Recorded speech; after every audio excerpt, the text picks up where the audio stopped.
Hi guys, this is Dr. Jim Sharps from the International Institute of Original Medicine. And today we're going to tackle a really hot topic, one that's sparking a lot of debate across doctors, dietitians, influencers, and even major food companies. And the topic I'm talking about, it's seed oils.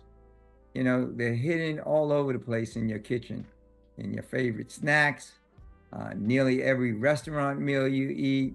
But you know, it may be harming your health in ways that you really aren't thinking about.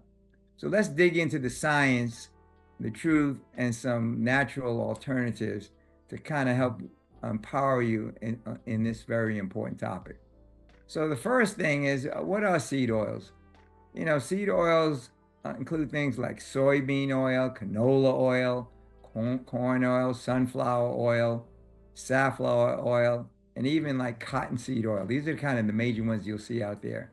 They are extracted by using very high heat and chemical solvents like hexane, and that's where the problem comes from.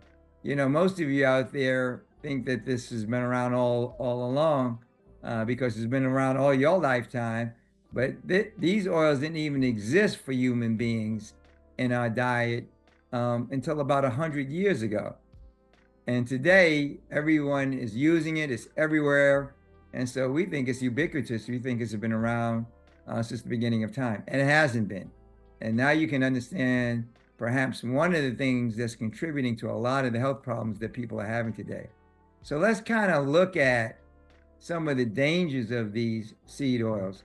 You know, one of the problems is we need the essential fatty acids, the omega-3, the omega-6, the omega-9s.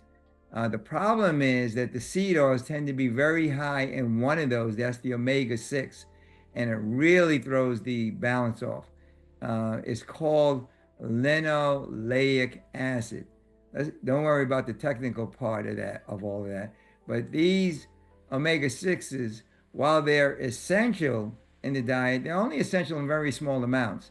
And they need to be balanced with those other essential oils, the omega-3s, the omega-9s that we talked about.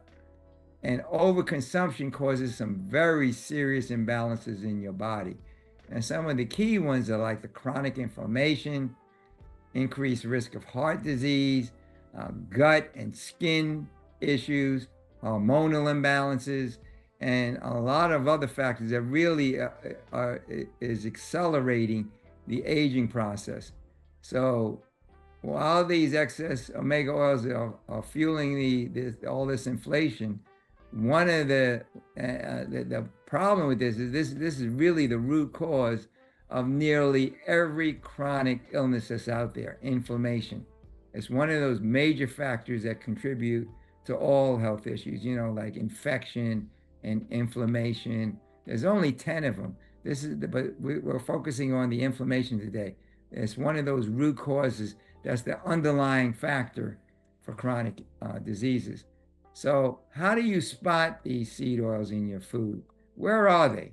Well, you know, if you're reading your labels, you'll find these seed oils in chips, in breads, in salad dressings, and these plant-based so-called meats, the sauces, condiments, and is basically in all restaurant fried foods. These oils are relatively inexpensive, as they're very highly available. So in all these things, and as I indicated, even vegetarians who are using these analog meats, these vegetarian meats, if you look at those labels closely, you'll see a lot of these oils that we're talking about. So even health food stores aren't immune. And don't be fooled by the labels, organic, non-GMO. These seed oils are still a part of them, and that's what's causing that inflammatory effect, no matter how well they tend to be labeled. So now let's look at some good news, some natural alternatives. And the good news is there's some very good natural alternatives, and they're very nourishing, and they're loaded with those vital nutrients that you need, the right balance of these fatty acid oils, the omega-3s, sixes, and nines. And let's go through some of the very key ones, some very important ones, the ones that I use, the ones that I recommend, and the ones that are not problematic. And those are at the top of the list is extra virgin olive oil. And then there's avocado oil, coconut oil, even butter, or even grass-fed ghee can work. But another very good one also that you're familiar with is flaxseed oil.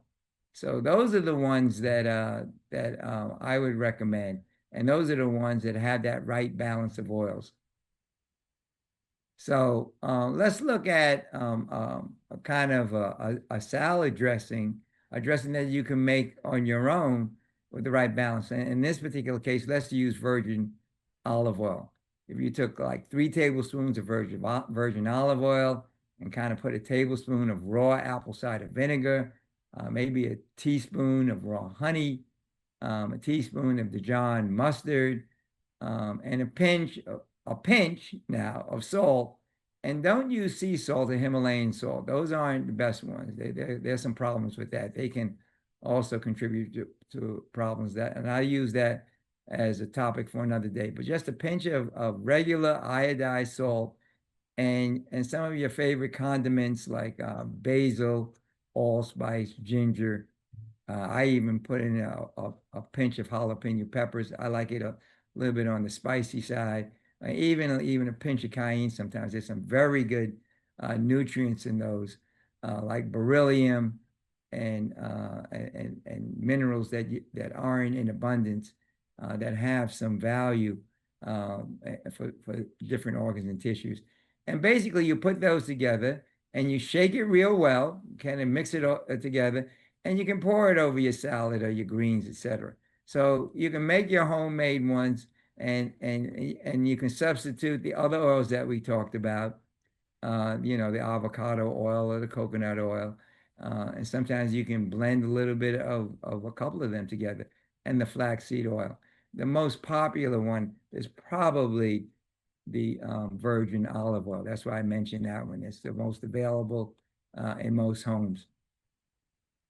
And so what you want to start doing then, as you have this available, is start eliminating those seed oils that are problematic that we spoke about. So switch your cooking at home. Check your salad dressings and your condiments to see if there's any of these problematic oils in there. And the thing you want to do is avoid deep frying. One of the things about these oils that I mentioned, these good ones, they are sensitive to very, very high heat. And one of the advantages of those other ones is they're not as heat sensitive. You can use very high heat, um, but that high heat is what's destroying and compromising its nutritional value. So yeah, it gives it longevity and functionality for cooking, but not for your body and for your health.